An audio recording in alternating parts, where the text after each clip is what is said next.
আমি সুদীপ্তা, এভি নিউজে আপনাদের সকলকে স্বাগত। প্রথমেই চোখ রাখবো নিউজ হেডলাইনসে।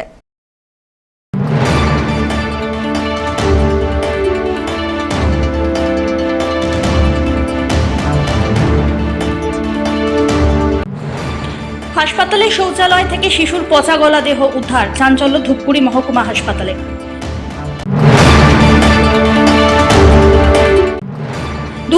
সালের বিধানসভা নির্বাচনের কাজের টাকা না পেয়ে পূর্ত দপ্তরের গেট আটকে বিক্ষোভ দেখালেন ঠিকাদাররা।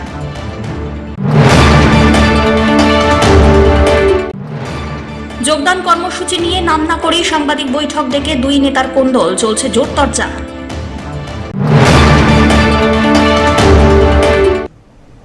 এবার আসছে বিস্তারিত সংবাদে। হাসপাতালে শৌচালয় থেকে শিশুর পচা গলা দেহ উদ্ধার, ব্যাপক চাঞ্চল্য ছড়ালো ধূপগুড়ির মহকুমা হাসপাতালে। সোমবার দুপুরবেলায় হাসপাতালের এমার্জেন্সি অবজারভেশন রুমের বাথরুম থেকে শিশুর পচা গলা দেহ উদ্ধার হয়। এদিন এক রোগীর আত্মীয় শৌচালয়ে গিয়ে শিশুর দেহটি পড়ে থাকতে দেখেন। এরপরে তার চিৎকারে ছুটে আসেন হাসপাতালের চিকিৎসক এবং অন্যান্য নার্সরা। রীতিমতো হুলুস্থুলু কাণ্ড বেঁধে যায় হাসপাতাল চত্বরে। হাসপাতালের সাফাই কর্মীরা দেহটি উদ্ধার করে অন্যত্র সরিয়ে দেন। খবর পেয়ে হাসপাতালে ছুটে আসে ধূপগুড়ি থানার আইসি অনিন্দ ভট্টাচার্য এবং অন্যান্য পুলিশ কর্মী। ঘটনার তদন্তের স্বার্থে ব্লক স্বাস্থ্য আধিকারিকের চেম্বারে বৈঠক করেন পুলিশ আধিকারিকরা। তবে দিনের ঘটনায় হাসপাতালে নজরদারি নিয়ে উঠছে একাধিক প্রশ্ন। প্রতিদিনের মতো শৌচালয় খোলা ছিল কিনা, কিভাবে সকলের নজর এড়িয়ে ওই শিশুর দেহ শৌচালয়ে ফেলে দেওয়া হলো, কতদিনের শিশুর দেহ এটি, তা এখনো কিছু স্পষ্ট নয়। হাসপাতাল কর্তৃপক্ষ, পুলিশ পুরো বিষয়টি নিয়ে তদন্ত শুরু করেছে। অন্যদিকে এই বিষয়ে ধূপগুড়ি ব্লক স্বাস্থ্য আধিকারিক ডক্টর অঙ্কুর চক্রবর্তী কি বললেন, শুনে নিন। হাসপাতালে যে শৌচালয় রয়েছে সেখানে যে বাচ্চার দেহটা পাওয়া গেছে, কি মনে করছেন, কেন, কোথা থেকে কীভাবে এলো? এটা কোথা থেকে এলো এখন তদন্ত করে দেখা হচ্ছে। আইসি সাহেবকে জানানো হয়েছে, উনি এসে সিসিটিভি ফুটেজ খতিয়ে দেখছেন। আর তার সঙ্গে আমরা আমাদের হায়ার অথরিটিকেও জানিয়েছি। যেটা রয়েছে সেটা যেহেতু ম্যাসেরেটেড, সেহেতু কত দিনে সেটাও একটু বলা মুশকিল। আমরা গেস করতে পারি কিন্তু বলা একটু মুশকিল। দেখা হচ্ছে এবং পোস্টমর্টেমেও পাঠানো হচ্ছে বাচ্চাটাকে। এবার পোস্টমর্টেম করার পর বোঝা যাবে এবং সিসিটিভি ফুটেজ খতিয়ে দেখে কিছুটা বোঝা সম্ভব হবে যে বাইরে থেকে এলো নাকি কোনোভাবে কোনো পেশেন্টের এটা, সেটা দেখতে হবে। আমাদের তো আগে থেকে বোঝা না দেখে বলা সম্ভব। মানে কারা দেখলো প্রথমে? এটা ওখানে পেশেন্ট পার্টি ওখানে দেখেছে। কারণ সকালবেলা তো এমনি ছিল, সবাই এসেও ছিল, ঘর পরিষ্কার করতেও এসেছিলো, সমস্তই হয়েছে, তখন তো কিছু ছিল না। এবং যেহেতু 9টা থেকে খুলেছে সেহেতু তখন বাথরুমেও সবাই গেছে, তখনও কিছু হয়নি। নিয়ার অ্যাবাউট 1:20-25 সেরকম টাইমেই আমার কাছে খবর এসছে। তার মানে সেই সময় পেশেন্ট পার্টি দেখে সেই সময় তারা বলেছে। মানে সবার নজর এড়িয়ে কী করে গেল সেটাই তদন্ত সাপেক্ষ। সেটা না দেখে বলা সম্ভব না। আইসি সাহেব সেটাই দেখছেন, থানা থেকেও সেটা দেখছেন।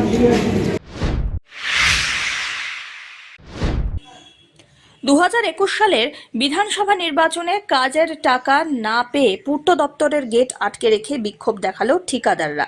সোমবার জলপাইগুড়ি পূর্ত দপ্তরের গেটে প্ল্যাকার্ড লাগিয়ে বিক্ষোভ দেখান ঠিকাদাররা। পূর্ত দপ্তরের ঠিকাদার হিমাদ্রি কর অভিযোগের সুরে বলেন, 2021 সালে বিধানসভা নির্বাচনে আধা সামরিক বাহিনী থাকার ব্যবস্থা করা সহ একাধিক কাজ করেছিলেন। 7.5 কোটি টাকা বকেয়া আছে। কিন্তু লোকসভা নির্বাচনের আগে আন্দোলনের ফলে 17% টাকা না দেওয়ায় আন্দোলনে নামতে বাধ্য হন তিনি। আর শুকনো আশ্বাসে বিশ্বাসী নন, প্রয়োজনে কাজ বয়কট করতে বাধ্য হবেন। 2021 বিধানসভা নির্বাচনের বকেয়া অর্থ আদায়ের জন্য আমাদের এই বিক্ষোভ, এটা তৃতীয় দফার বিক্ষোভ। এই তৃতীয় দফার বিক্ষোভে আজকে আমরা আবার সামিল হয়েছি। 2021 টাকা যেহেতু আমরা পাইনি, দীর্ঘকাল পার হয়ে যাওয়ার পরও টাকা আমরা পাইনি।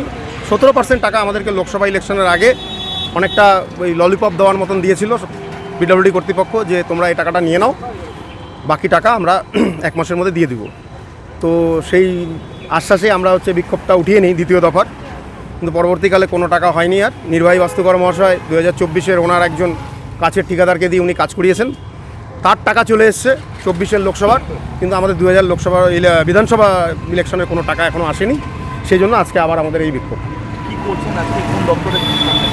আমরা পিডব্লিউডি দপ্তরের সামনেই আছি। এটা পিডব্লিউডির মেন গেট। এই গেটটা আটকে আমরা একটা প্রতীকী ধর্মঘট বিক্ষোভ দেখানোর চেষ্টা করছি, যাতে চিফ ইঞ্জিনিয়ার সাহেব আসলে আমরা ওনাকে এখানেই আটকে ওনার সাথে একটু কথা বলার সুযোগ পাই। তো এখনও চিফ ইঞ্জিনিয়ার সাহেব আসেননি। কিন্তু নির্বাহী বাস্তুকর মানে এক্সিকিউটিভ ইঞ্জিনিয়ার সাহেব উনি অফিসের ভেতরেই আছেন। আমরা চেষ্টা করবো ওনার সাথে কথা বলতে, কিন্তু উনি আমাদের সাথে কোনো রকম কথা বলতে আগ্রহী না। ওনার অপেক্ষায় আমরা আছি, ওনার সাথে কথা না বলে আমরা কোনো রকম সিদ্ধান্ত এখন পর্যন্ত নেব না। কি মনে হচ্ছে সমস্যা মানে সুরা হবে? এর আগেও কি হয়েছিল? দেখুন, আমরা সরকারি প্রতিষ্ঠানে সরকারি কাজ করেছি, আমাদের কাছে ওয়ার্ক অর্ডার আছে, আমাদের কাছে বিলের কপি আছে, আমাদের কাছে এমবি আছে। সর্বোপরি 100 টাকার মধ্যে 17 টাকা আমাদেরকে দিয়ে দিয়েছে। হ্যাঁ, তো এখন 83 টাকা বাকি আছে 100 টাকার মধ্যে। সেই টাকাটা দিয়ে দিলে আমাদের সমস্যার সমাধান হয়ে যায়। প্রচুর ঠিকাদার আছে যারা ব্যাংকের থেকে লোন নিয়ে ব্যবসা করে, প্রচুর টাকা ইন্টারেস্টের পাহাড় জমে গেছে। নতুন কোনো কাজে আমরা হাত দিতে পারছি না। 7 কোটি টাকা আটকে ছিল, তার থেকে 1 কোটি টাকা পেমেন্ট হচ্ছে, 6 কোটি টাকা বকেয়া। 6 কোটি টাকা 3-3.5 বছরের বকেয়া, মানে ইন্টারেস্টটা ব্যাংকের ইন্টারেস্ট 12.25-15% বাৎসরিক ইন্টারেস্ট আছে। সেই টাকা আমরা ইন্টারেস্ট মেটাবো, নতুন কাজ ধরবো, সংসার চালাবো, কি করব বুঝতে পারছি না। তার জন্যই আজকে বিক্ষোভ। ধীমান রায়ের রিপোর্ট, এভি নিউজ।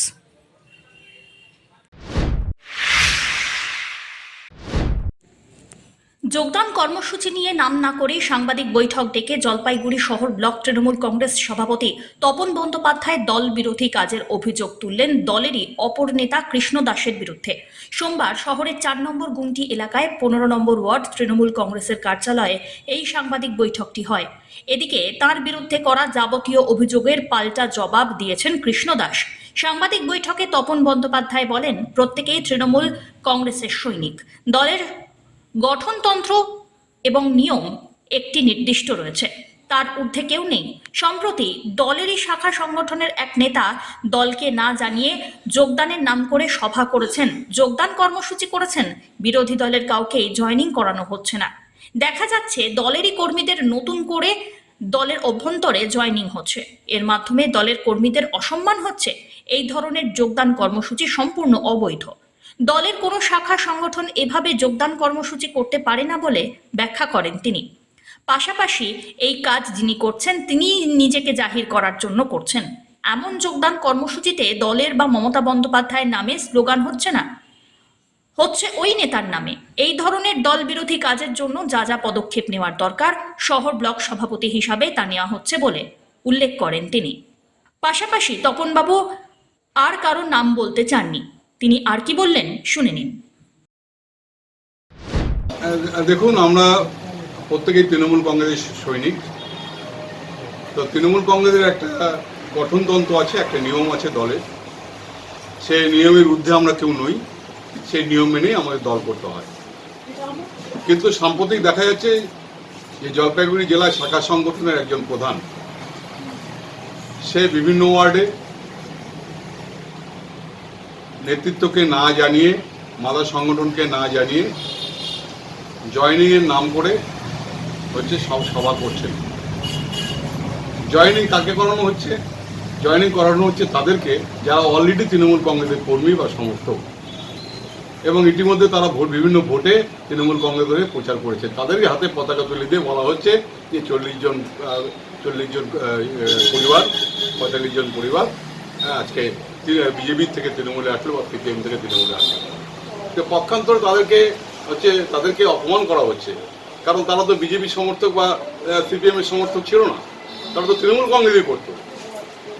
তাই যাতে কর্মীদের মধ্যে একটা বিভ্রান্তি পরিস্থিতি তৈরি না হয়, কর্মীদের মধ্যে যাতে ভুল বার্তা না যায়, মানুষের কাছে যাতে ভুল বার্তা না যায়, সে কারণে আজকে আপনাদের মাধ্যমে আমরা তাদেরকে এটা জানিয়ে দিতে যাচ্ছি যে এই ধরনের যোগদান সভা করা যায় না। যোগদান সভার কতগুলি নিয়ম আছে। প্রথম হচ্ছে যে অঞ্চলে যে ওয়ার্ডে আমি যোগদান সভাটি করতে যাচ্ছি বা জয়েনিং মিটিং করতে যাচ্ছি, সেই ওয়ার্ডের সভাপতিকে আমার জানাতে হবে, ওয়ার্ড সভাপতি ব্লকের সভাপতিকে জানাবে, ব্লকের সভাপতি জেলা সভাপতিকে জানাবে, জেলা সভাপতি প্রদেশ নেতৃত্বকে জানাবে। কেননা যে যাদেরকে আমরা জয়েন করছি তারা দলের সাথে যুক্ত হলে দলের ভাবমূর্তি উজ্জ্বল হবে না দলের ভাবমূর্তি খারাপ হবে, সেটা যাচাই করে দেখার পরেই কিন্তু জয়েনিংয়ের অনুমতি দেওয়া হয়। তাই আমাদের দেখতে হবে যে কারা দলের সাথে যুক্ত হচ্ছেন, তারা সত্যি আমাদের দলের সাথে যুক্ত হলে দল কি আমাদের দলের যে মর্যাদা সেটা কি বৃদ্ধি পাবে না দলের মর্যাদা ক্ষুণ্ণ হবে। আজকে সেটা বাজ বিচার করা হচ্ছে না, তাদের দলের ভাবমূর্তি ক্ষুণ্ণ হচ্ছে, দলের ভাবমূর্তি উজ্জ্বল হচ্ছে না।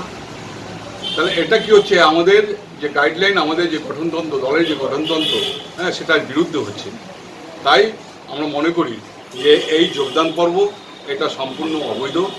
এইভাবে কোনো শাখা সংগঠন কোনো যোগদান পর্ব বা যোগদান কর্মসূচি করতে পারে না, এবং এটা এটা এটা যদি কেউ করে, হ্যাঁ, তাহলে সেটা দলের অনুমতি সাপেক্ষেই করতে হয়। আজকে এটা করা হচ্ছে শুধু বক্তব্য কেন করা হচ্ছে? এটা করা হচ্ছে নিজেকে জাহির করবার জন্য। কে করছেন এটা আমি তো বললাম, একজন শাখা সংগঠনের প্রধান, জেলার একজন শাখা সংগঠনের প্রধান, হ্যাঁ, তিনি এটা করছেন, এটা সকলেরই জানা। তো এটা এটা এটা কেন করা হচ্ছে? এটা নিজেকে জাহির করার জন্যই করা হচ্ছে। তা আমি নিজেকে জাহির করব? আমি তো দলের কথা নিয়ে, দলের তো লাভ হচ্ছে না, দলের কথা তো বলছি না। এখানে যে সভা করছে তার নামে স্লোগান হচ্ছে, মমতা বন্দ্যোপাধ্যায়ের নামে স্লোগান হচ্ছে না, তৃণমূল কংগ্রেসের নামে স্লোগান হচ্ছে না, তার নামে স্লোগান হচ্ছে। তাহলে এটা আমি মনে করি সম্পূর্ণ দল বিরোধী এবং অবৈধ। এটা ইমিডিয়েট বন্ধ করা উচিত, এবং বন্ধ করার জন্য যা যা পদক্ষেপ নেওয়া দরকার আমি শহর ব্লকের সভাপতি হিসাবে অলরেডি সেটা নিয়েছি, এবং আগামী দিনে আরও নেব। এবং যতদিন এটা চলবে, এই ধরনের যে কোনো পর্ব বা যে কোনো কর্মসূচি, তার বিরুদ্ধে আমি থাকবই। অপরদিকে যাবতীয় অভিযোগের প্রত্যুত্তর দিয়েছেন তৃণমূলের নেতা কৃষ্ণ দাস। তিনি কি বললেন শোনা যাক। আজকে আমি একটু আগে জানতে পারলাম যে জলপাইগুড়ি টাউন ব্লকে একটা প্রেস মিট হয়েছে। তো সেখানে কিছু কথা বলা হয়েছে যে শাখা সংগঠনের জেলা প্রেসিডেন্ট অবৈধভাবে জলপাইগুড়ি শহরে জয়নিং সভা করছে, যেটা সম্পূর্ণ অবৈধ এবং ভুয়ো। আমি একটা কথাই বলবো যে সেই শাখা সংগঠনের প্রেসিডেন্ট আমি কৃষ্ণ দাস। আমি জলপাইগুড়ি শহরে বিভিন্ন ওয়ার্ডে জয়নিং সভা করছি, দারুণ সাড়া পাচ্ছি, লোক নিজেরাই আসতেছে, তারা বিজেপি থেকে জয়েন করছে, গতকালও করছি। এই জয়নিং সভা আমি জেলা প্রেসিডেন্ট এবং টাউন ব্লক সভাপতিকে আমি জানিয়ে তাদেরকে রীতিমতনভাবে হোয়াটসঅ্যাপে মেসেজ পাঠিয়ে কোন ওয়ার্ডে কোথায় করছি, কত টাইম সম্পূর্ণ জানাই। কিন্তু টাউন ব্লক প্রেসিডেন্ট এখানে সহযোগিতা করে নেই। আজকে আমি দলকে চেষ্টা করছি শক্তিশালী করার, কিন্তু এরা আমার নামে অপপ্রচার করছে। গ্রাম থেকে এসে কেন করবে আমি জানি না।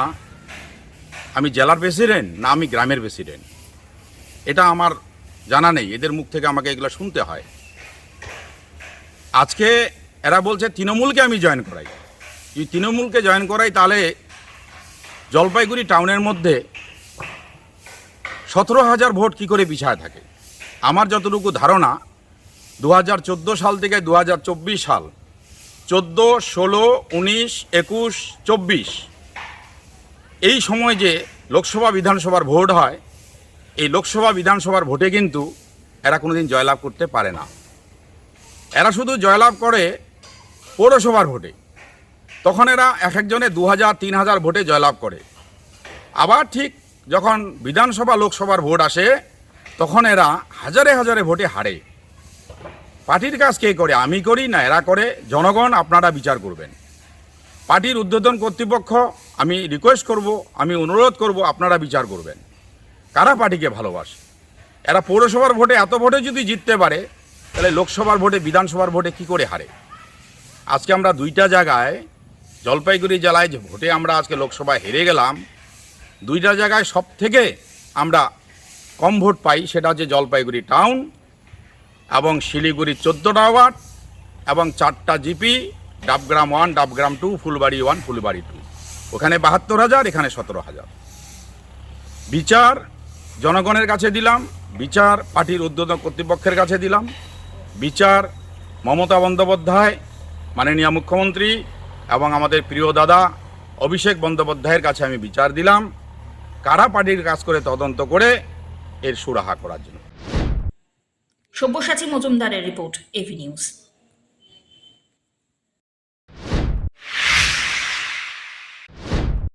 পুজোর আগে জলপাইগুড়ি শহরের বেহাল রাস্তা সংস্কারের জন্য 5 কোটি টাকা বরাদ্দ হলো। সব ওয়ার্ডের পুরো প্রতিনিধিদের থেকে বেহাল রাস্তার তথ্য চেয়ে রাস্তা সংস্কারে জোর দিতে চলেছে পুরসভা। শহরের অধিকাংশ ওয়ার্ডের রাস্তাই বেহাল। বিরোধীদের দাবি 70% রাস্তা নিয়ে যাতায়াত করা যাচ্ছে না। অমৃত প্রকল্পের জলের পাইপলাইন বসানোর জন্য সমস্ত রাস্তায় জলের পাইপলাইন বসাতে গর্ত খোঁড়া হয়েছিল। ভাঙা অংশ সংস্কারের জন্য কোটি কোটি টাকা বরাদ্দ হলেও রাস্তা সংস্কার করা হয়নি। লাগাতার ভারী বৃষ্টির জেরে ভাঙা রাস্তা আরও ভেঙেছে। ভাঙা অংশে জমে রয়েছে বৃষ্টির জল। প্রত্যেক দিন তাতে ছোট বড় দুর্ঘটনা লেগেই থাকে। টোটো চালকরা ভাঙা রাস্তায় যেতেই চান না। শহরের অরবিন্দনগর, পান্ডাপাড়া, রেসকোর্সপাড়া, সেনপাড়ার মূল রাস্তা খানাখন্দে ভরপুর। সব ওয়ার্ডের অলিগলির রাস্তার অবস্থাও শোচনীয়। উল্লেখ্য, রাস্তা সংস্কারের দাবি তুলে বেশ কয়েকবার বিক্ষোভ অবরোধে সামিল হন পুর নাগরিকরা। পুরসভার দাবি, বেহাল রাস্তা সংস্কারে 5 কোটি টাকা ইতিমধ্যে বরাদ্দ এসেছে। সব ওয়ার্ডের পুর প্রতিনিধিদের বেহাল রাস্তার তথ্য জমা করতে বলা হয়েছে। তারপরে টেন্ডার প্রক্রিয়া করে রাস্তা সংস্কারের কাজ শুরু হবে। অপরদিকে পুরপ্রধান পাপিয়া পাল এ বিষয়ে কি বললেন, শোনা যাক। আমরা বিভিন্ন রাস্তাঘাট নিয়ে আমাদের কাজ চলছে। পেন্ডিং কাজ যেগুলো ওয়ার্ক ছিল সেগুলো চলছে এখন প্রতিটি ওয়ার্ডে। পুজোর আগে বেশ কিছু ওয়ার্ডের থেকে বেশ কিছু রাস্তার কথা উঠে এলো। আমরা ইতিমধ্যেই আপনাদের জানাই, আমরা 4 কোটি সামথিং একটা অ্যাপ্রুভাল পেয়েছি বিভিন্ন রাস্তার কাজে। সেটাও আমরা টেন্ডার প্রক্রিয়া শুরু হয়ে গেছে, সেই কাজগুলো আমরা করতে পারবো। আমরা অ্যাপ্রুভাল পেয়েছি আজকে কিছুদিন হলো, 4-5 দিন হলো আমাদের অ্যাপ্রুভাল এসছে এবং বিভিন্ন ওয়ার্ডের বেশ গুরুত্বপূর্ণ প্রায়োরিটি বেসিসে আমাদের এই কাজগুলো অবশ্যই হবে। টেন্ডার প্রক্রিয়া কিছুটা দিন সময় দিতে হয়। আমরা আশা করছি টেন্ডার প্রক্রিয়ার মাধ্যমে 5 কোটি, প্রায় 5 কোটির মতো আমরা অ্যাপ্রুভাল পেয়েছি এবং টেন্ডার প্রক্রিয়া যতটা টাইম দিতে হয় প্রসিডিওর মেনটেন করে আমরা পুজোর আগেই আমরা এই রাস্তাগুলো করতে পারলে অনেকটাই সমস্যার সমাধান হবে শহরে। এবং বর্তমানেও কিন্তু আমাদের বিভিন্ন জায়গায় পেন্ডিং ওয়ার্ক প্রায় আমরা সমাপ্তির পথে দিতে পেরেছি। সব্যসাচী মজুমদারের রিপোর্ট, এভি নিউজ।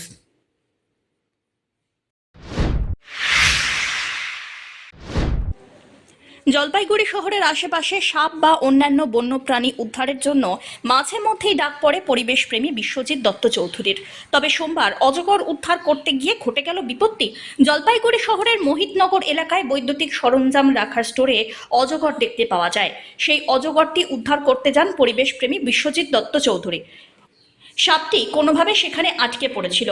এরপরেই দীর্ঘক্ষণের প্রচেষ্টায় সেটিকে উদ্ধার করেন তিনি। সেই সময় অজগরটি উদ্ধার করার সময় বিশ্বজিৎ বাবুর বাঁ পায়ে কামড় বসিয়ে দেয় সাপটি।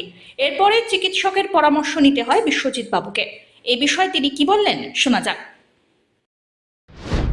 ঘটনাটা হচ্ছে যে ওই মোহিতনগর থেকে একটা ফোন আসে যে ওখানে একটা পাইথন অজগর বেরিয়েছে ইলেকট্রিসিটি বোর্ডের যে স্টোর আছে সেই স্টোরে। তো স্টোর মানে সেখানে প্রচুর মালপত্র রাখা ছিল এবং মালপত্রগুলোকে সরানোও যাচ্ছিল না, প্রচুর ভারী, যন্ত্র ছাড়া সরানো যাবে না, লেবাররা চেষ্টাও করছে। তো সেই জায়গায় দেখা যাচ্ছিলো অজগরের অর্ধেক বডিটাকে। সেই জায়গায় আমি যাই এবং ফরেস্ট ডিপার্টমেন্টকেও জানাই, অবগত করি জিনিসটা এবং সাপটাকে তারপরে সেখান থেকে টেনে বের করার পরে সাপটাকে অক্ষত অবস্থায় বের করে আমাকে যে রাস্তাটা পথটা পার হতে হয় সেটা খুব কঠিন পথ ছিল, বড় বড় সব চাই ছিল, তারের রোল ছিল, সেগুলো জাম করে আসার সময় সাপটা আমাকে বাইটও করে দেয় আর কি, বাপায়ে। কারণ এতটা বড় ছিল কন্ট্রোল করা যাচ্ছিল না। এটা আমাদের পাইথন আর কি, বার্মিস পাইথন ছিল। তো সাপটাকে ওখান থেকে উদ্ধার করে বন দপ্তরে জমা দেই।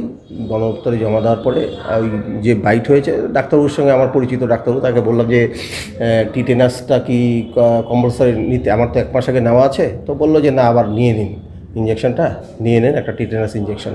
তো ওই ইঞ্জেকশনটা নিতে যাচ্ছি এখন। মানে এরকম একটা অভিজ্ঞতা হলো, মানে 10 ফুট লম্বা ছিল সাপটা। অভিজ্ঞতা না, এগুলো আমাদের জীবনে, আমরা যারা রেস্কিউ করি আমাদের জীবনে এগুলো ছোটোখাটো ঘটনা আর কি। কারণ আমরা জানি এত বড় সাপকে করতে গেলে হয় সাপটাকে ব্যথা পাবে, নয় আমাকে আঘাত পেতে হবে, যে কোনো একটা। তো সেই আঘাতটা আমার উপর দিয়ে কিছুটা গেছে আর কি। সাপটাকে অক্ষত অবস্থায় আমি উদ্ধার করতে পেরেছি, এই জায়গাটায় আমি খুশি। এবং শিডিউল নাম্বার 1-এর সাপ যেহেতু এটা, সেটাকে খুব যত্ন সহকারে উদ্ধার করেছি এবং বন দপ্তরে জমা দিয়েছি আমি।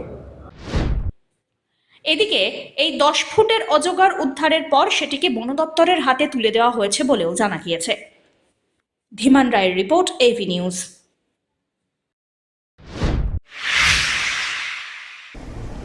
শেষ করবার আগে নিউজ হেডলাইন্স আরো একবার।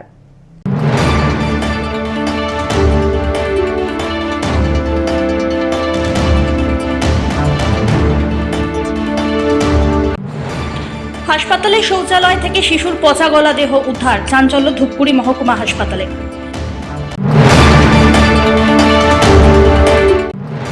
দু সালের বিধানসভা নির্বাচনের কাজের টাকা না পেয়ে পূর্ত দপ্তরের গেট আটকে বিক্ষোভ দেখালেন ঠিকাদাররা।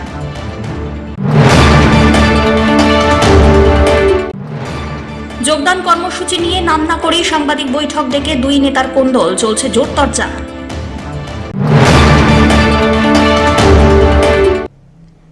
এখনকার মতো নিউজ এ পর্যন্তই। পরবর্তীতে আসছি আরো সংবাদ নিয়ে, দেখতে থাকুন আমার বিশেষ। নমস্কার।